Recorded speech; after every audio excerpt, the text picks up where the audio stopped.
C'était le premier palier.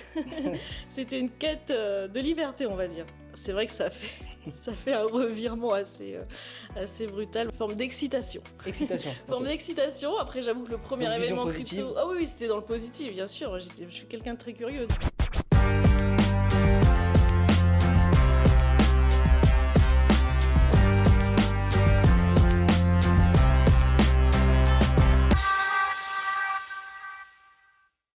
Salut Claire, Bonjour. tu vas bien? Très très bien. Ça fait très plaisir de t'avoir avec nous aujourd'hui Merci. chez Tout Crypto Média. Oui. On va parler un petit peu de ton parcours. C'est vrai que tu as un parcours particulier, parcours intéressant, et ça nous plaît beaucoup. Tu étais pharmacienne, C'est ça. c'est ça? J'étais docteur en pharmacie, oui. Ok. Maintenant tu es analyste, Alors effectivement, oui. investisseuse. J'investis dans des projets Web3, donc c'est vrai que du coup, je les analyse avant d'investir dedans. Très bien.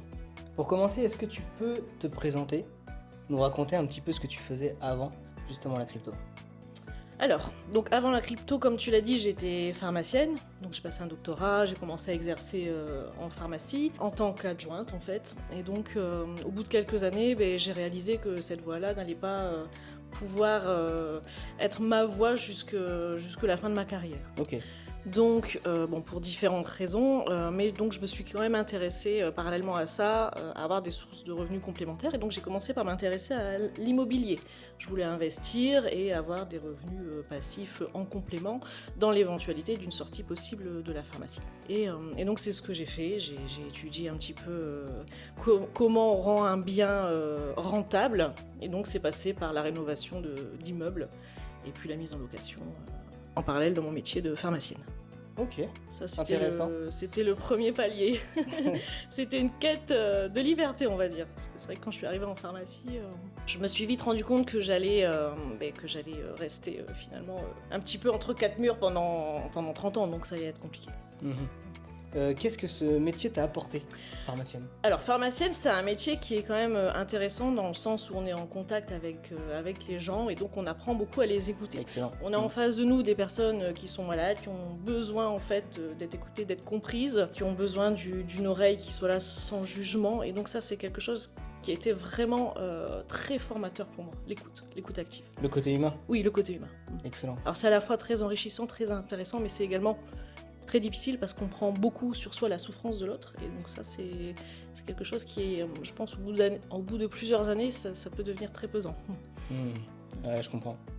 Donc t'as parlé, t'étais pharmacienne, Oui, investisseuse, oui, immobilière, c'est ça. et pour la partie crypto alors? Alors pour la partie crypto, c'est vrai que ça fait un revirement assez brutal. En fait, il y a eu différents événements dans ma vie brutaux aussi. J'ai connu en fait un événement qui m'a choquée. J'ai perdu ma sœur dans un accident de voiture, donc c'est arrivé brutalement et j'ai beaucoup souffert, et en fait, si vous voulez, ma sœur avait fait beaucoup d'études également et elle devait commencer à travailler, et puis elle est morte en fait le premier jour de son CDI. Donc Le déclic? ça a été un déclic parce que je me suis dit mais finalement elle a tellement travaillé pour en arriver là, elle peut même pas exercer le métier qu'elle rêvait de faire, et tout s'arrête du jour au lendemain, et moi, dans l'histoire, qu'est-ce qui va se passer? Et je vais peut-être passer 30 ans de ma vie à exercer un métier qui finalement ne va peut-être pas m'épanouir autant que ce que j'aurais pensé en fait. Donc il m'a fallu un peu de temps pour me remettre du décès de ma sœur, je me suis un petit peu retirée. Je me suis un peu isolée, j'ai pris le temps de réfléchir, le temps aussi de me remettre de ça. Et puis j'ai commencé à réfléchir à des manières d'être plus libre, de pouvoir développer, d'une part, une source de revenus complémentaires, ça j'avais déjà commencé, mais aussi j'ai exploré la thématique de la liberté financière. Et c'est de là en fait qu'en creusant, je me suis intéressée un peu au système financier actuel, et j'ai compris que...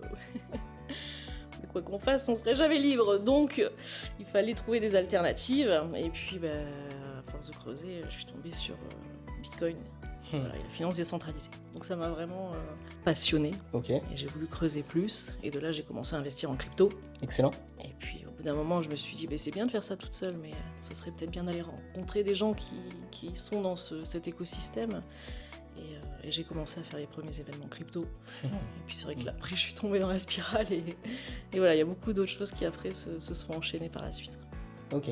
Donc quand tu as switché, Mhm. tu avais plus peur ou tu étais plus excité?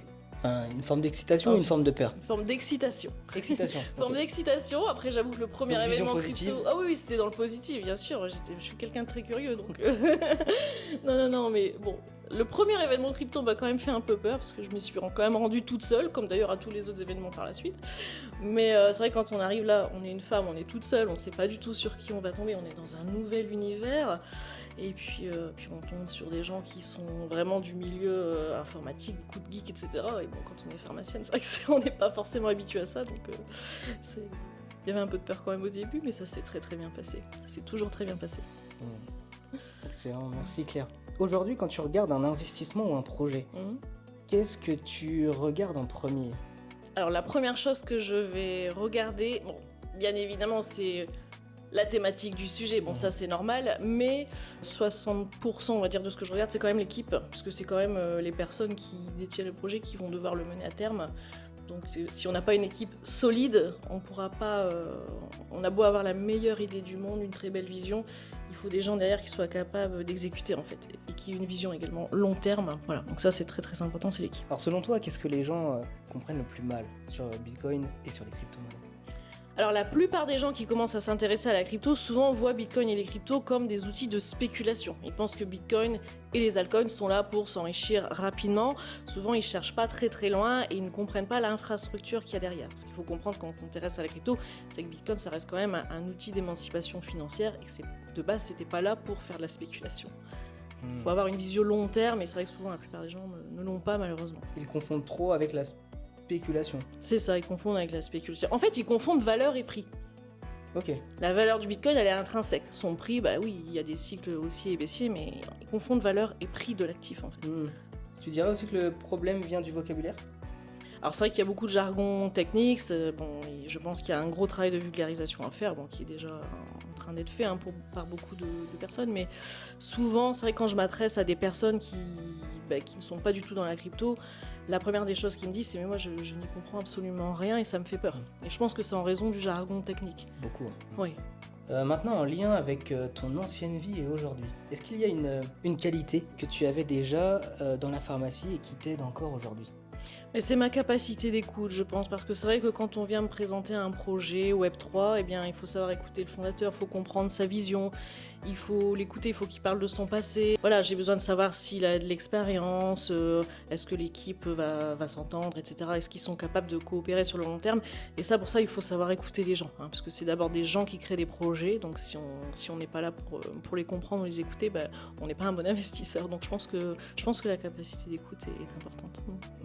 Excellent. Quelle est l'erreur la plus fréquente des débutants quand ils découvrent la crypto? L'erreur la plus fréquente, c'est de vouloir acheter vite sans réfléchir, d'aller sur des tokens où on leur promet des rendements mirobolants, alors qu'en fait, ils ne cherchent pas forcément à savoir quel est le but du projet derrière. D'ailleurs, même la plupart du temps, ils vont sur des tokens où il n'y a pas de projet derrière. Donc ça, c'est l'erreur du débutant, c'est de pas chercher à creuser, pas chercher à comprendre en fait la technologie. Ouais, aller trop vite en fait. Trop vite, c'est ça. Si tu devais donner un conseil à quelqu'un qui veut reprendre le contrôle de son argent ou même changer de trajectoire de vie, parce que toi tu l'as fait, tu lui dirais quoi pour l'encourager? Je lui dirais qu'il n'ait pas peur de sortir de sa zone de confort, que la curiosité, ça sera sa meilleure arme. Et que si malheureusement on attend que quelqu'un vienne nous tendre la main, ça n'arrivera jamais. Et si on veut se libérer un petit peu du système actuel, on n'a pas d'autre choix que de faire ses recherches, se former, et puis aussi aller à la rencontre de personnes qui l'ont fait avant nous. Ça, c'est la meilleure manière aussi de progresser en évitant pas mal d'erreurs, parce que je pense qu'on en a tous fait dans notre parcours, et voilà. Venez à notre rencontre. Venez nous poser des questions. Merci beaucoup Claire. Avec plaisir. Est-ce que tu peux parler un petit peu de tes réseaux sociaux?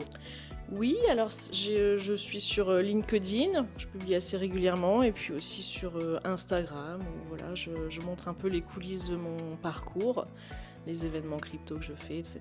Donc je publie essentiellement sur ces deux réseaux-là et je réponds aux messages quand les gens me contactent. C'était ma question. Oui. Comment fait-on pour te contacter? Via LinkedIn ou Instagram. Merci beaucoup Claire pour cette interview. N'hésitez pas à vous abonner à son compte Instagram, à son compte LinkedIn, à liker la vidéo et on se retrouve pour un prochain podcast francophone, surtout Crypto Média.